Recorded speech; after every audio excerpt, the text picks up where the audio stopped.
సర్వాధికారి అయిన దేవునికి అతి త్వరలో రానున్న యేసుక్రీస్తు మహారాజ్కి స్తుతి మహిమ ఘనత తరతరములకు యుగ యుగములకు ఏలవేళ కలుగును గాక. మీ అందరికీ శుభములు తెలియజేస్తున్నా. ఈరోజు అంశం ఏంటంటే మీ సంతోషము పరిపూర్ణమగును. మన శత్రువులకి మనము సంతోషిస్తాం, వారికి ఇష్టం ఉండదేమో. మన ఇరుగు పొరుగు వారికి కొన్నిసార్లు మనం సంతోషంగా ఉన్నాం, ఆనందంగా ఉన్నాం, ఇష్టం ఉండదు. కొన్నిసార్లు మనతో పాటు పనిచేసే వారికి మనము చాలా అభివృద్ధి పొందుకుంటున్నామంటే, చాలా సంతోషిస్తున్నామంటే వారికి ఇష్టం ఉండదు. కానీ బైబిల్ ఏమని సెలవిస్తుందంటే యేసుక్రీస్తుకు మనం సంతోషిస్తామో మనం సంతోషించాలని, అది కూడా పరిపూర్ణంగా మన సంతోషం పరిపూర్ణం అవ్వాలని యేసుక్రీస్తు కోరుకుంటున్నారండి. ఈ సంతోషము ఎలాగ పరిపూర్ణం అవుతుందని చాలా మంది ఏమనుకుంటారంటే, ఎన్నో కోట్లు సంపాదిస్తే సంతోషం వస్తుందక్క అంటారు. చాలాసార్లు ఏమవుతుందంటే, ఇల్లు కొనుక్కుంటే, మంచి ఇల్లు ఉంటే మనకు సంతోషం ఉంటుంది, లేకపోతే మన సంతోషం పరిపూర్ణం అవుద్ది అంటారు. కొందరేంటో వివాహం జరిగితే సంతోషం ఉంటుంది అంటారు. కొన్నిసార్లు కొందరు ఏమంటారంటే, మంచి ఉద్యోగం దొరికితే సంతోషిస్తామంటారు, మంచి వాహనం దొరికితే సంతోషం ఇస్తారంటారు, సంతోషం వస్తుందంటారు. ఈ సంతోషం పరిపూర్ణంగా ఉంటుందా? అలాగే ఈ సంతోషం ఎల్లవేళలా ఉంటుందా అంటే కానే కాదు. మనకు ఉద్యోగం దొరికిందంటే కొన్ని దినాల వరకు మనం సంతోషిస్తాం, మళ్ళీ అనుకుంటాం ఇంకా మంచి ఉద్యోగం దొరికితే మంచిది. మళ్ళీ ఏం జరుగుతుందంటే, మంచి ఇల్లు దొరికిన తర్వాత కొన్ని నెలలు సంవత్సరాలు ఆనందిస్తాం, సంతోషిస్తాం, దేవుడు మంచి ఇల్లుని ఇచ్చారు. కాదంటే కొన్ని సంవత్సరాలకు ఆ ఇల్లు మనకు చిన్నగా కనిపిస్తుంది, ఇంకా పెద్ద ఇల్లు కావాలంటారు, లేకపోతే ఇంకా మంచి ఇల్లు కావాలంటారు. ఎందుకంటే ఈ అన్ని ఇచ్చే సంతోషాలు కొన్ని దినాల వరకే. కానీ యేసుక్రీస్తు ఇచ్చే సంతోషం ఏంటండి? పరిపూర్ణమైన సంతోషం. ఆ సంతోషం ఎలాగా పరిపూర్ణం అవుతుందో ఒకసారి మనం యోహాను సువార్త 16వ అధ్యాయం 24వ వచనం చదువుదాం. ఇది వరకు మీరేమియో నా పేరట అడగలేదు, మీ సంతోషం పరిపూర్ణమగినట్లు అడుగుడి, మీకు దొరుకును. అడుగుతానికి మనము ఏదేదో అడుగుతాం, కానీ ఈ సంతోషం పరిపూర్ణం అవ్వాలని కూడా అడగాలి. అంటే మొదటిది ఏంటంటే, మన సంతోషం పరిపూర్ణం అవ్వాలంటే మనము అడగాలి, అంటే మనము ప్రార్థించాలి. ఈ ప్రార్థనలో సంతోషం పరిపూర్ణం అవుతుంది. అంటే ఈ ఒక దాంట్లోనే మనం సంతోషం పరిపూర్ణం అవుతుందని మనము అంతటితోటే సరిపెట్టుకోకుండా ఇంకా బైబిల్ ఏమేమి మనకు సెలవిస్తుందో వాటన్నిటిని మనం గ్రహించాలి. వాటి వాక్యం ద్వారా ఆ బైబిల్ ఏమని మనకు తెలియజేస్తుందో అలాగా మనం చేసినట్లయితే మన సంతోషం ఏమవుతుందండి? పరిపూర్ణం అవుతుందని వాక్యం సెలవిస్తుంది. కాబట్టి మనం ఇప్పటి వరకు ఏదేదో అడిగాం, ఈ సంతోషం కూడా పరిపూర్ణం అవ్వాలని మనం ప్రార్థించినట్లయితే ఆయన చూడండి మన సంతోషాన్ని పరిపూర్ణం చేస్తారు. అంటే దేవుడు మనల్ని దుఃఖించాలని, మనం బాధపడాలని ఈ లోకానికి మనల్ని పంపించారని చాలా మంది ఏంటంటే అటువంటి విధంగా ఆలోచిస్తూ ఉంటారు. ఆ దుఃఖంలోనే వారి జీవితాన్ని గడిపేస్తూ ఉంటారు. ఆ సమస్యల్లోనే, ఆ బాధల్లోనే, ఇబ్బందుల్లోనే, రోగాల్లోనే ఉండిపోవటం మంచిది అని చాలా మంది చూడండి అలాగే వారి జీవితాన్ని కొనసాగిస్తున్నారు. కానీ దేవుని వాక్యం ఏమని సెలవిస్తుందంటే, మన సంతోషం పరిపూర్ణమగినట్లు మనం అడగాలంట, మనము ప్రార్థించాలంట. ఈ ప్రార్థనలో ఏం కనిపిస్తుందంటే మనకు సంతోషం కనిపిస్తుంది. ఈ ప్రార్థనలో సమస్యల నుంచి బయటకు వచ్చే ఆనందం దేవుడు మనకి ఇస్తున్నారంటే, మనకు దొరకవలసింది కొన్ని దినాల తర్వాత దొరకవచ్చు, లేకపోతే ఆ ఉద్యోగం కొన్ని నెలల తర్వాత రావచ్చు, లేకపోతే ఆ వివాహము వచ్చే సంవత్సరం జరగవచ్చు. కానీ ఆ సంతోషం ముందుగానే దేవుడు మనకు అనుగ్రహిస్తారు. ఎప్పుడు అంటే మనం అడిగినప్పుడు, ఎప్పుడు అంటే మనం ప్రార్థించినప్పుడు, ఎప్పుడు అంటే మనం ఆయనతో సమయం గడిపినప్పుడు. అలాగే మనం 22వ వచనం కూడా చదివితే ఈ విధంగా అక్కడికి తెలియజేస్తున్నారు, అటువలే మీరును ఇప్పుడు దుఃఖపడుచున్నారు గాని మిమ్మును మరలా చూచెదను, అప్పుడు మీ హృదయం ఏంటండి? సంతోషించును, మీ సంతోషంను మీ యొద్ద నుండి తీసుకుని వేయుడు. అంటే ఇది ఒక ఆజ్ఞ, ఒక ప్రామిస్ గా కూడా మనకు కనిపిస్తుంది, ఒక వాగ్దానంగా కూడా మనకు కనిపిస్తుంది. ఏంటండి? మన సంతోషం పరిపూర్ణమవుతుందంట.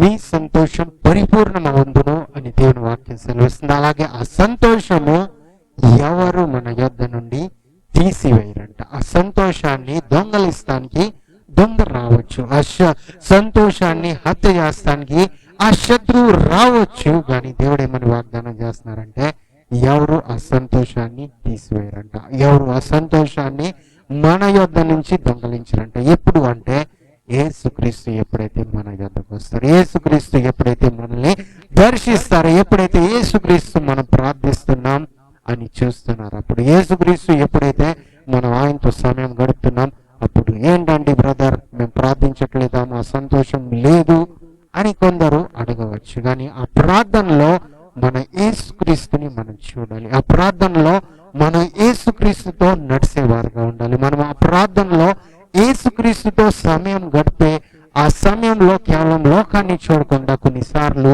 లేకపోతే ఎప్పుడు ప్రార్థించినా యేసుక్రీస్తుని చూసేవారుగా మనం ఉంటొచ్చండి. ఆయన ఆనందాన్ని కూడా మనం పొందేవారుగా ఉంటాం. మనం మొదటిదిగా చూస్తాం ఏంటంటే ఆయన సన్నిధిలో ప్రార్థిస్తే మన సంతోషం ఏమవుతుందండి, పరిపూర్ణమవుతుంది. రెండవదిగా మనము ఒకసారి అదే యోహాను రాసిన సువార్తలో 15వ అధ్యాయం 11వ వచనం చదివితే అక్కడ మనకి రెండో మాట మనకు అర్థమవుతుంది. మీ యందు నా సంతోషము ఉండవలననియో మీ సంతోషము పరిపూర్ణం కావాలననియో ఈ సంగతులు మీకుతో చెప్పుచున్నాను. అంటే యేసుక్రీస్తు ఏదైతే సంగతులు మనకి తెలియజేశారో వాటిలో ఏమందండి, దానిలో మనకేం కనిపిస్తుంది, ఆయన మాటల్లో మనకేం కనిపిస్తుందంట, సంతోషం. ఆ సంతోషం ఎలాగవుతుందంట, పరిపూర్ణం అవటానికే ఆ సంగతులు యేసుక్రీస్తు మనకు తెలియజేశారు. చూడండి, యేసుక్రీస్తు వస్తారు అని ఆయన ముందుగానే లేఖనాల ద్వారా మనకి బయలుపరిచారు. ఆయన వచ్చిన తర్వాత ఏదైతే సంగతులు ఆయన తెలియజేశారంటే ఆయన మరణిస్తారు, ఆయన మన కొరకే సమాధి చేయబడతారు, మళ్ళీ తిరిగి లేస్తారు. ఆ లేచిన తర్వాత ఆయన పునరుత్థానము పొందిన తర్వాత ఆయన మన కొరకే తిరిగి లేచిన తర్వాత ఏంటండి, సంతోషం ఉంది. ఆ సంతోషం ఎలాగుందంటే పరిపూర్ణమైన సంతోషం ఉందని దేవుని వాక్యం సెలవుస్తుంది. కాబట్టి ఆయన సంగతుల్లో ఆయన ఏదైతే మనతో మాట్లాడుతున్నారో, ఏదైతే మనకు బయలుపరుస్తున్నారో వాటిలో కూడా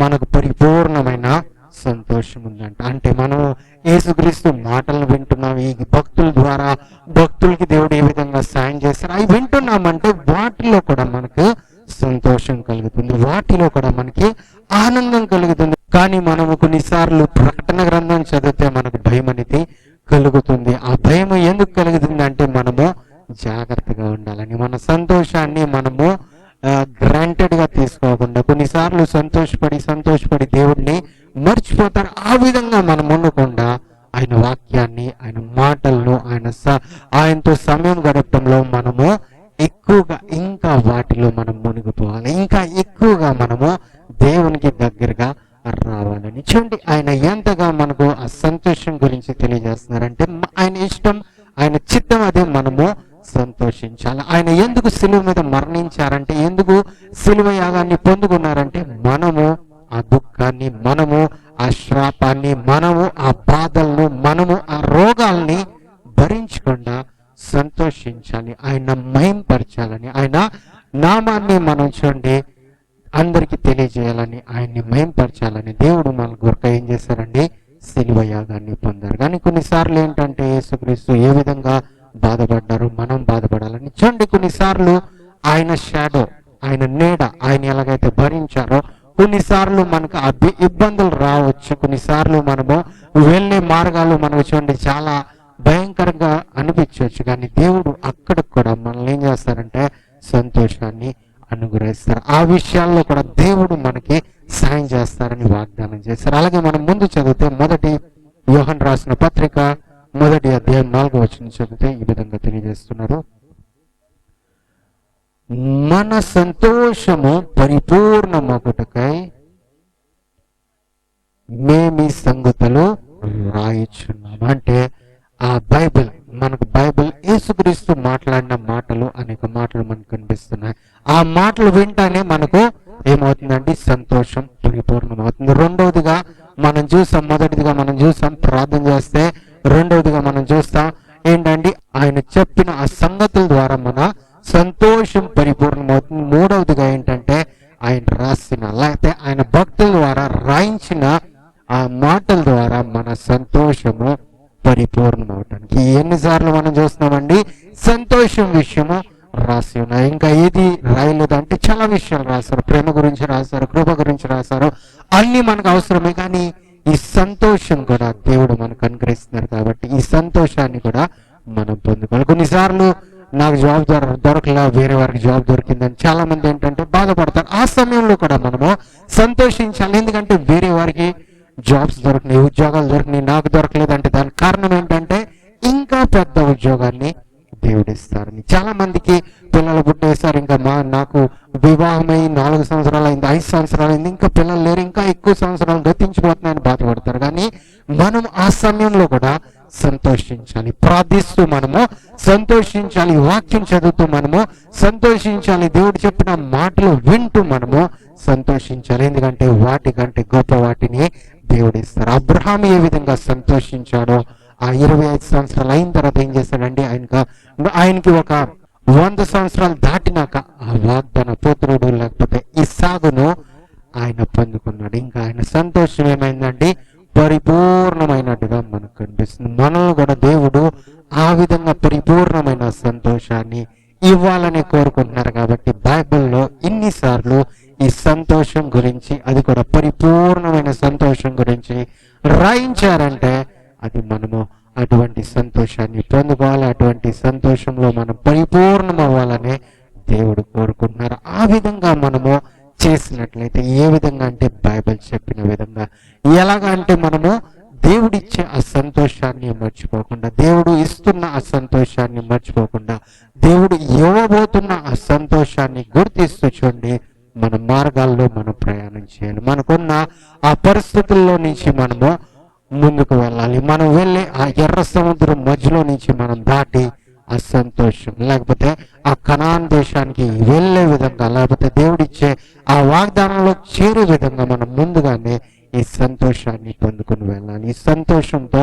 మనం నింపబడాలి. ఈ సంతోషంలో ఉండాలని దేవుడు మన కొరకు ఇచ్చండి అనేక వాటిని సిద్ధపరిచారు. కాబట్టి మనము ప్రార్థించాలి, వాక్యం చదవాలి, మనము ఆయన చెప్తున్న మాటల్ని వినాలి. ఎందుకంటే వీటన్నిటిలో మన సంతోషం పరిపూర్ణమవుతుంది. మనం ఇప్పటి వరకు చేశామేమో, ఏదో వేరే కారణం గురించి మనము ప్రార్థన చేశామేమో, వాక్యం చదివామేమో, కొన్నిసార్లు ఈ సంతోషాన్ని కూడా పరిపూర్ణం చేస్తాం. ఈ సంతోషం కూడా పరిపూర్ణం అవటానికి మనం ప్రార్థించాలి. ఈ సంతోషం పరిపూర్ణం అవటానికి ఇతరుల గురించి ప్రార్థించాలి. మనం ఈ సంతోషం పరిపూర్ణం అవటానికి వాక్యంలో యేసుక్రీస్తుని చూడాలి, ఆయన్ని మనం చూడాలి, ఆయన్ని మనం వెతికేవారుగా ఉండాలి, ఆయన దగ్గర నుంచి మనం వినేవారుగా ఉంటే చూడండి మన సంతోషం ఏమవుతుందండి, పరిపూర్ణం అవుతుంది. ఇంకా మన ద్వారా ఇతరులకు కూడా ఆ సంతోషం చూడండి అందబడుతుంది. వారు కూడా సంతోషిస్తారు, వారు కూడా చూడండి నిజాన్ని తెలుసుకుని యేసుక్రీస్తు యొద్దకు వస్తారు. అలాగే మత్తయి సువార్త 2వ అధ్యాయం 10వ వచనం చదివితే ఈ విధంగా తెలియజేస్తున్నారు. వారు ఆ నక్షత్రాన్ని చూసి అత్యానందభరితులై ఇంటిలోనికి వచ్చి, ఏంటండి ఇక్కడ ఆ నక్షత్రాన్ని చూసి వారు అత్యానందభరితులైన అంటే ఏ నక్షత్రం అది? యేసుక్రీస్తు ఎక్కడ జన్మించారో చూపించిన ఆ నక్షత్రాన్ని చూసి వారు అత్యానందభరితులైన అంటే ఆ యేసుక్రీస్తు పుట్టగా అందరిని ఏం చేసిందండి, అత్యానందం, వారికి ఆ ఆనందాన్ని, అత్యానందాన్ని ఇచ్చినట్టుగా బైబిల్ తెలియజేస్తుంది. దేవుడు ఎప్పుడైతే ఆదామును సృష్టించారో ఆయన చూడండి చాలా మంచిది అని ప్రకటించారు, అంటే ఆయన సంతోషించారు. కానీ ఎప్పుడైతే ఆదాము హవ్వ పాపం చేశారో, ఏంటయ్యా ఆదాము, ఏంటమ్మా ఈ హవ్వ నువ్వు చేసిన ఈ పాపానికి, మీరు చేసిన ఈ పాపానికి నేనే మరణించాలని చూడండి ఆయన దుఃఖించుంటారు. ఆయన నా కుమారుడినే పంపించి చంప, ఆయనకి మరణం లేకపోతే ఆ మరణ శిక్ష నేను పొందాలని ఆయన దుఃఖించుంటారు. కానీ ఎప్పుడైతే యేసుక్రీస్తు ఈ లోకానికి వచ్చారో, లోకం అంతా చూసి ఏమైందండి, సంతోషించినట్టుగా కనిపిస్తుంది, ఆనందించినట్టుగా కనిపిస్తుంది. అంటే మేలు జరగబోతుంది, మన సమస్యలు దూరం అవుతూ పోతున్నాయి, మనకున్న శ్రాపాలు దూరం అయిపోతున్నాయి అని చూడండి వారికి అర్థమవుతుంది. అంటే వారి మీద ఉన్న శ్రాపాలు, మన మీద ఉన్న శ్రాపాలు దూరం అవుతున్నాయని తెలుస్తుంది. అంటే యేసుక్రీస్తు ఎక్కడైతే జన్మ, లేకపోతే యేసుక్రీస్తు ఎక్కడైతే పుట్టారో, యేసుక్రీస్తుని ఎవరైతే ఏగారో, యేసుక్రీస్తుని ఎవరైతే తెలుసుకున్నారో, యేసుక్రీస్తు రక్తంలో ఎవరైతే కడగబడ్డారో వారికి ఏముందండి? మంచి భవిష్యత్తు ఉంది. వారికి ఏముందండి?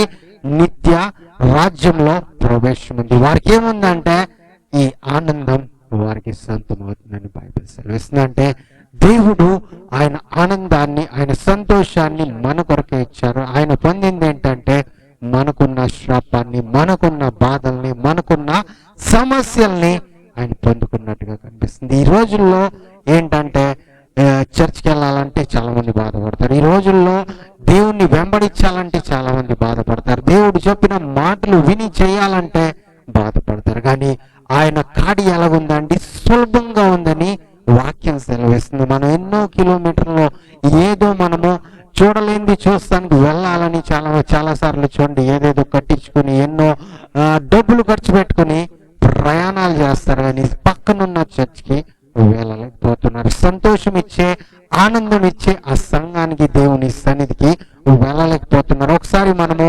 గలతీయులు 5వ అధ్యాయం 2వ వచనం చదువుదాం. ఆత్మఫలం ఏంటో ఒకసారి మనము చూద్దామండి. 5:22. అయితే ఆత్మఫలము ఏమనగా ప్రేమ, సంతోషము, సమాధానము, దీర్ఘశాంతము, దయాళత్వము, మంచితనము, విశ్వాసము, సాత్వికము, ఆశానిగ్రహము. ఆత్మఫలం ఏంటండి? ప్రేమ, సంతోషం. మనం బాగానే చదువుతాం కానీ ఈ సంతోషాన్ని కొన్నిసార్లు దూరపరుస్తాం, లేకపోతే పక్కన పెడతాం, లేకపోతే ఈ సంతోషాన్ని మర్చిపోతాం. ప్రేమించాలి మనము ఇతరుల్ని మన వలె ప్రేమించాలి, దేవుణ్ణి ప్రేమించాలి. ప్రేమను మనం ఫస్ట్ పాయింట్ గుర్తించుకుంటాం. రెండోది ఏంటంటే సంతోషం. మనలో సంతోషం కనిపించట్లా, మనలో ఆనందం కనిపించట్లా. మనం దేవుని సన్నిధిలో ప్రయాసపడుతున్నాం, దేవుని పని కొరకే, లేకపోతే దేవుని పరిచర్య కొరకే, దేవుని రాజ్యం కొరకే ఎంతో ప్రయాసపడుతున్నాం. కానీ ఈ సంతోషం కనిపించట్లేదంటే ఆత్మఫలము మీలో కనిపించట్లేదంట. అంటే ఆత్మఫలం మీలో లేనట్టుగా మనము గుర్తించాలి. ఎప్పుడైతే ఈ ప్రేమ కనిపిస్తుంది, ప్రేమతో పాటు సంతోషం కనిపిస్తుంది, ఇంకా ఉన్నవన్నీ సమాధానం మనలో కనిపిస్తే మనలో ఏం కనిపిస్తుందండి? ఆయన ఆత్మ ఉన్నట్టుగా, ఆయన ఆత్మ ఫలము మనలో కనిపిస్తుంది. కానీ ఈ రోజుల్లో ఏంటంటే సంతోషం ఎందుకు? మనం బాధపడాలి, కష్టపడాలి, అనారోగ్యాల్లో ఉండాలని చూడండి అందరూ అక్కడే సెటిల్ అయిపోతున్నారు. కానీ దేవుడు మనల్ని చూడండి అలాగే ఉండటానికి ఆయన జన్మించలే. కానీ మన యొద్దనున్న ఆ దుఃఖాన్ని, మన యొద్ద ఉన్న రోగాన్ని తొలగించాలని ఆయన మధ్యకి వచ్చారు. కొన్నిసార్లు ఆలస్యం అవ్వచ్చు, కానీ ఆ సంతోషం అనేది దేవుడు తప్పనిసరిగా ఇస్తారు. కొన్నిసార్లు లేట్ అవ్వచ్చు, కానీ దేవుడు చూడండి ఆ సంతోషాన్ని తప్పనిసరిగా మనకి ఇచ్చే దేవుడు, తప్పనిసరిగా మనకు అనుగ్రహించే దేవుడు, తప్పనిసరిగా మన కొరకే చేసే దేవుడిగా ఉన్నారు. అలాగే మనం అపోస్తల కార్యములు 2వ అధ్యాయం 28వ వచనం చదివితే మనకి చూడండి ఆ సంతోషం దేవుడు ఎక్కడ ఉంచారో ఆ విషయాన్ని మనకి ఇక్కడ కూడా తెలియజేస్తారు. నాకు జీవ మార్గములు తెలిపితివి, నీ దర్శన అనుగ్రహించితివి, నన్ను ఉల్లాసంతో నింపిది. అంటే ఆయన ప్రెజెన్స్ లో, ఆయన సన్నిధిలో, ఆయన దర్శనంలో మనకేముందండి? సంతోషం ఉంది, మనకు ఆనందం ఉంది. దేవుడిచ్చే ఆ ఉల్లాసం మనకు అనుగ్రహించబడుతుంది. ఎప్పుడు అంటే ఆయన సన్నిధిలో మనం వస్తాం. మనం చర్చిలోకి అయితే ప్రవేశిస్తాం, కానీ ఆయన సన్నిధిలో మనం చేరాలి. మనం ఆయన సంఘంలో ఉన్నాం, ఆయన సన్నిధిలో ఉన్నాం, కానీ ఆత్మలో మనం ఎక్కడ ఉన్నాం? కొన్నిసార్లు చాలా మంది చర్చ్కి వచ్చేసి స్టార్టింగ్ నుంచి కూర్చుంటారు, కానీ వారి మైండ్ అంతా ఎక్కడ ఉంటుందంటే ఈ చర్చ్ అయిపోయిన తర్వాత ఎక్కడికి వెళ్ళాలి, లేకపోతే వారి మైండ్ అంతా ఎంత ఉంటుందంటే ఎక్కడ ఉంటుందంటే ఏమి ఈ రోజు ఉండాలి, లేకపోతే మనం ఎక్కడికి తిరగటానికి వెళ్ళాలి, ఏమి కొనాలి, వాటికి డబ్బులు ఎక్కడి నుంచి వస్తాయి, వీరు నాకు ఫోన్ చేస్తారా, నేను వారికి ఫోన్ చేయాలా, వారు నాకు కలుస్తారని చూడండి వారి మైండ్ ఏదేదో ఆలోచిస్తూ ఉంటాయి. కానీ మన మైండ్ లేకపోతే మన ఆత్మ ఎక్కడ ఉండాలంటే ఆయన సన్నిధిలో ప్రవేశిస్తే ఆ ఆనందాన్ని, ఆ సంతోషాన్ని, నిజమైన పరిపూర్ణమైన ఆ సంతోషాన్ని మనం పొందుకుంటాం. ఆయన సన్నిధిలో ఎక్కడ దొరకలేని చూడండి ఆ పరిపూర్ణమైన సంతోషాన్ని మనం పొందుకోగలం. మనము ఏం చేయాలండి? ఆయన సన్నిధిలోకి మనం ప్రవేశించాలి. మనం ఆనందంతో ఆయన సన్నిధిలో ప్రవేశించాలి. మనము ఆయన సన్నిధిలో నివసిస్తానికి, లేకపోతే ఆయన సన్నిధిలో నిలిచి ఉండటానికి మనము ప్రయాసపడాలి. మనం ప్రార్థించాలి, మనం అడగాలి, ఆయన వాక్కును చదవాలి. మనం చూడండి ఈ భక్తులు ఏ విధంగా ఆయన సంతోషాన్ని పొందుకున్నారు, ఈ భక్తులు ఏ విధంగా యేసుక్రీస్తుతో సమయం గడిపారో, ఈ భక్తులు ఏ విధంగా వారి జీవితాన్ని అప్పగించారో, ఏ విధంగా వారి జీవితాన్ని చూడండి యేసుక్రీస్తుతో గడిపినప్పుడు వారి జీవితాలు ఏ విధంగా మారినవి మనకి చాలా క్లియర్ గా స్పష్టంగా బైబిల్ సెలవిస్తుంది. అలాగే మనం లూకా సువార్త 15వ అధ్యాయం 10వ వచనం చదివితే ఈ విధంగా మనకు అక్కడ తెలియజేస్తున్నారు. అట్టువలే మారు మనసు పొందు ఒక పాపి విషయమై దేవుని దూతల ఎదుట సంతోషము కలిగినని మీతో చెప్పుచున్నాను అని. మనం ఇక్కడ ఏం చూస్తున్నామండి? ఒక పాపి మారు మనసు పొందుకుంటే ఏంటండి?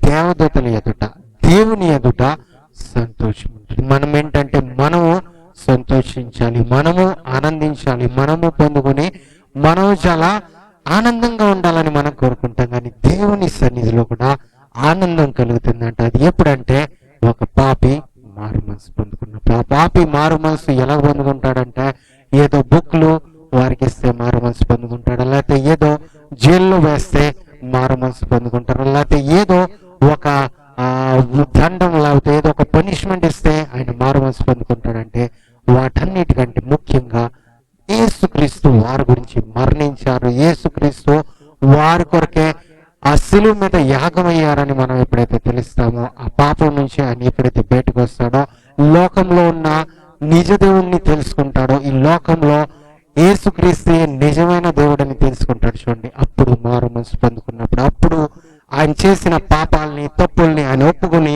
యేసుక్రీస్తు సన్నిధిలో తండ్రి కుమార పరిశుద్ధాత్మ నామంలో ఎప్పుడైతే బాప్తిజం తీసుకుంటాడో, ఎప్పుడైతే పాపాన్ని విడిచిపెడతాడో, ఎప్పుడైతే లోక సంబంధమైన వాటిని విడిచిపెట్టి నిజమైన దేవుని సన్నిధికి వస్తాడో చూడండి, అప్పుడు పరలోకంలో కూడా ఆనందం అనేది ఉంటుంది. అప్పుడు పరలోకంలో కూడా సంతోషం అనేది అని వాక్యము సెలవిస్తుంది. కాబట్టి మనం కూడా ఆ దేవుని స్వార్థ ప్రకటించేవారుగా, మనం కూడా ప్రార్థించేవారుగా, మనం కూడా వాక్యం చదివేవారుగా ఉన్నప్పుడు ఏంటంటే ఈ మార్పులు మన జీవితాల్లో కలుగుతాయి. ఆ మార్పులు ఇక్కడే కాకుండా పరలోకంలో కూడా సంతోషం అనేది కనిపిస్తుంది. పరలోకంలో కూడా చూడండి దేవదూతలు ఆనందిస్తున్నట్టుగా మనకు కనిపిస్తున్నాయి. కానీ మనం ఏంటంటే ఈ లోకంలో సెటిల్ అయిపోయారు. చాలా మంది ఏ విధంగా లోకం నడిపిస్తుందో అలాగే నడుస్తున్నారు. ఆ సముద్రంలో చేపలు చూడండి ఏ డైరెక్షన్ లో వెళ్ళాలని వారు ప్రయత్నిస్తారు. ఏదో నీళ్లు కొట్టుకుని ఎక్కడో సముద్రం తీరాన మనం చూస్తామా బ్రతుకున్న చేపలు ఎక్కడైనా బీచ్ లో బయటపడి ఉన్నట్టుగా మనకు మంచి బ్రతుకున్న చేపలు కనిపిస్తాయండి? లేదు. ఆ చేపలు ఎప్పుడు కొట్టుకుంటా వెళ్ళిపోతూ ఉంటాయి, వారికి కావాల్సిన త్రోవలో వెళ్తాయి. మనం కూడా ఈ లోకం ఎలా నడిపిస్తుందో అలా కాకుండా, ఈ పాపం ఏ విధంగా పడవేస్తుంది అలా పడకుండా మనం ఏంటండి ఈ వాక్యంలో జీవించాలి. ఈ వాక్యంలో ఈ మనము ముందుకు సాగాలి. దేవుడిచ్చే ఆ జీవాన్ని, ధైర్యాన్ని, ఆ శక్తిని, బలాన్ని మనం పొందుకొని ఆత్మ ఇచ్చే ఫలాన్ని, ఆ ప్రేమను, సంతోషాన్ని, దీర్ఘశాంతాన్ని మనం పొందుకుని ఏం చేయాలండి? ముందుకు వెళ్ళాలని వాక్యం సెలవిస్తుంది. కాబట్టి మనం కూడా ప్రియ దేవుని కుమారుడైన, కుమార్తె అయిన, దేవుని జనులైన మనం ఏం చేయాలండి? ఆ సంతోషాన్ని మర్చిపోకుండా, ఎందుకంటే ఆత్మ ఫలము ఆ సంతోషం. దేవుడిచ్చే ఆ సంతోషాన్ని మనం మర్చిపోకుండా, వాటిని త్యాగించకుండా మనం ఆ సంతోషంలో ముందుకు సాగాలి. అంటే దుఃఖాలు రావా అంటే వస్తాయి, కానీ ఆ దుఃఖంలో కూడా మనం సంతోషిస్తూ ఇది దేవుడి పని అని మనము ముందుకు సాగాలి. మనకు అనారోగ్యాలు రావా అంటే వస్తాయి, కానీ అనారోగ్యాల్లో కూడా మనం సంతోషించి అనారోగ్యం మీద దేవుడు నాకు విజయాన్ని ఇస్తారు, స్వస్థతని ఇస్తారని మనం తెలుసుకుని ముందుకు వెళ్ళినట్లయితే దేవుడు మనకు ఆనందాన్ని ఇస్తారు, దేవుడు మనకు ఆ విజయాన్ని ఇస్తారు. దేవుడు మన వాగ్దానం చేసిన ప్రతి వాటిని మనకి అనుగ్రహిస్తారు. మనం విశ్వసిస్తాం, ఆ విశ్వాసంలో మనము ఆనందించాలి, దేవుడు చేస్తారని. ఆ విశ్వాసంలో కనపరచాలంటే దేవుడు చేయగలరని మనం ముందుగానే సంతోషించినట్లయితే చూడండి, మనకిచ్చిన వాటిని ఎవరో దొంగలించలేరు, మనకున్న వాటిని ఎవరో తీసుకెళ్ళరని వాక్యమే స్వయంగా సెలవిస్తుంది. ఏంటంటే ఆయన ఇచ్చిన ఆ సంతోషాన్ని మన యొద్ద నుంచి ఎవరు దొంగలించలేరంట. ఎందుకంటే ఆ సంతోషం ఇచ్చింది దేవాది దేవుడైన మన యేసుక్రీస్తే. ఆ సంతోషం ఇచ్చిందే సృష్టికర్త అయిన మన యేసుక్రీస్తే. కాబట్టి మనకిచ్చిన ఆనందం మన సొంతంగా మన దగ్గరే ఉంచుకోవాలి. ఆ సంతోషం పరిపూర్ణం అవ్వాలని దేవుడు చూడండి ఈ వాక్యం ద్వారా ఈరోజు మనతో మాట్లాడారు. అనేక విషయాలు అనేక సార్లు మనకు అదే టాపిక్ ఎందుకు ఇస్తున్నారంటే మన సంతోషాన్ని ఎవరో దొంగలించాలని ప్రయత్నిస్తారు. మన సంతోషాన్ని మనం మర్చిపోయాం కాబట్టి, మన సంతోషాన్ని మనం గుర్తించట్లేదు కాబట్టి కొన్నిసార్లు ఆ మాటలు మనం మళ్ళీ విన్నట్లయితే మనకు ఆ సంతోషం గుర్తు వస్తుంది. మనకిచ్చే ఆ పరిపూర్ణమైన సంతోషం మనం పొందుకోవాలని దేవుని వాక్యం సెలవిస్తుంది. కాబట్టి మనం చిన్న ప్రార్థన చేసుకుని ముగించుకుందాం. అందరూ కళ్ళు మూసుకున్నట్లయితే చిన్న ప్రార్థన. Heavenly Father, we come before you in the name of our Lord and Savior Jesus Christ. ఈ రోజు ఏదైతే వాక్యం మీరు మాతో మాట్లాడారో, ఏదైతే లేఖనాలని మా కొరకు తెరిసారయ్యా, మేము ఆ మాటల ద్వారా మేము సంతోషపడాలని, మేము ఆనందించాలని, మీ నామాన్ని మయంపరచాలని ప్రభా, అనేకులకి మీ సువార్త ప్రకటించాలని మేము ప్రభా అందరికీ ప్రభా మీ సువార్తను ప్రకటించేవారుగా ఉండటానికి సాయం తెచ్చేయమని కోరుతూ, మేము ప్రార్థించేవారుగా ఉండటానికి సాయం తెచ్చేయమని కోరుతున్నామయ్యా. మేము మీ వాక్యం చదివేవారుగా ఉండటానికి మాకు సాయం తెచ్చండి. ఇంకా అనేకులకి మీ సువార్త మీ వాక్యాన్ని ప్రకటించేవారుగా ఉండటానికి మాకు సాయం తెచ్చేయమని కోరుతున్నాం. మా యొద్ద ఉన్న ఆ సంతోషాన్ని ఎవరు దొంగలించకుండా మీ సంతోషాన్ని మేము పొందుకొని, మీ ఆత్మ ఫలాన్ని మేము పొందుకొని అనేకులకి దీవెనకరంగా ఉండటానికి సాయం తెచ్చేయమని కోరుతూ, ఈ దీవెన, ఈ ఆనందం, ఈ సంతోషం మా దగ్గరే కాకుండా అనేకులకి పంచిపెడటానికి మీరే మాకు సాయం తెచ్చేయమని కోరుతున్నాం. ఎవరైతే అనారోగ్యంగా ఉన్నారో వారిని ముట్టి స్వస్థపరచండి. ఎవరైతే బాధల్లో, అప్పుల్లో ప్రభా, ఏ విధమైన ప్రభా ఇబ్బందుల్లో ఉన్నారో అన్ని ఇబ్బందుల నుంచి వారిని బయటికి తీసుకురామని కోరుతున్నాం. మీరే వారికి తోడుగా ఉండండి. మీరు అడుగు ప్రతి వారికి ఇస్తానన్న దేవుడు మీరే ఇచ్చే దేవుడుగా ఉన్నారు. మీరు పొందిన గాయాల ద్వారా ప్రతి వారిని ప్రభా తల నుంచి అరకాల వరకు ఏదైతే అనారోగ్యం ఉందో, ఏదైతే బాధలు ఉన్నాయో, ఇబ్బందులు ఉన్నాయో, అనారోగ్యాలు ఉన్నాయో అన్నిటినీ మీరు ముట్టి స్వస్థపరిచి మీరే మంచి ఆరోగ్యం తెచ్చేసి మీరే వారికి తోడుగా ఉండమని కోరుతూ ఈ ప్రార్థన అంతా యేసుక్రీస్తు అతి పరిశుద్ధ నామంలో అడిగి వేడుకున్నాం పరమ తండ్రి. Thank you. God bless you all.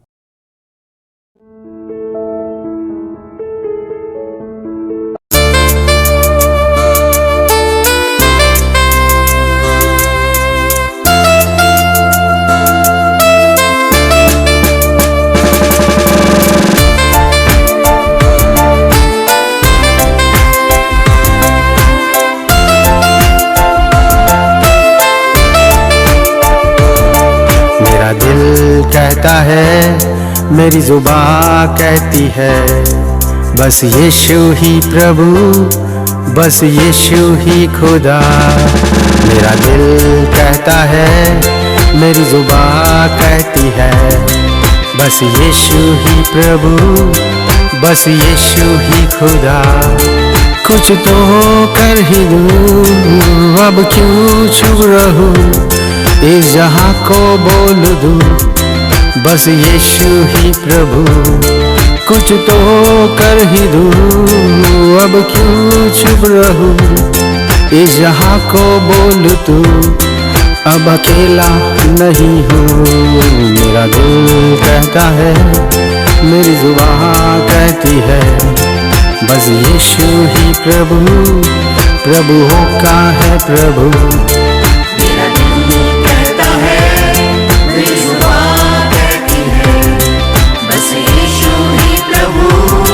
बस यीशु ही खुदा।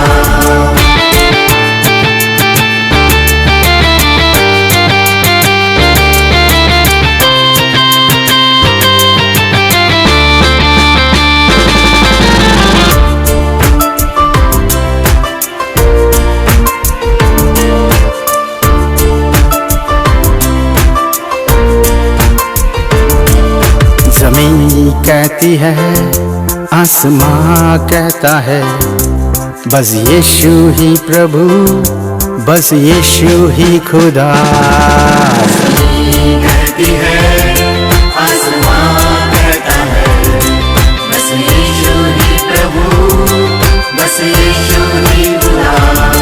कुछ तो कर ही दूँ, अब क्यों चुप रहूं, इस जहां को बोल दूं, अब अकेला नहीं हूँ।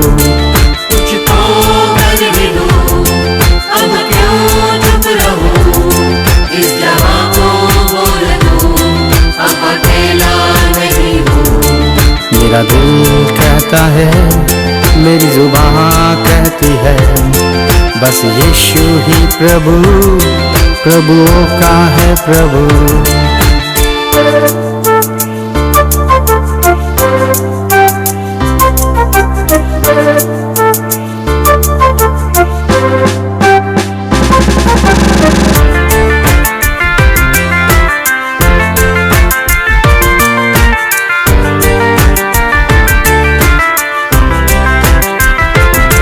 मेरी सांसें कहती है, मेरी बातें कहती है, बस यीशु ही प्रभु, बस यीशु ही खुदा। मेरी सांसें कहती है, मेरी बातें कहती है, बस यीशु ही प्रभु, बस यीशु ही खुदा। कुछ तो कर ही दूं, अब क्यों चुप रहूं, इस जहां को बोल दूं, बस यीशु ही प्रभु। कुछ तो कर भी दूं, अब क्यों चुप रहूं, इस जहां को बोल दूं, अब अकेला नहीं हूँ। मेरा दिल कहता है, मेरी जुबान कहती है, बस यीशु ही प्रभु, बस यीशु ही खुदा।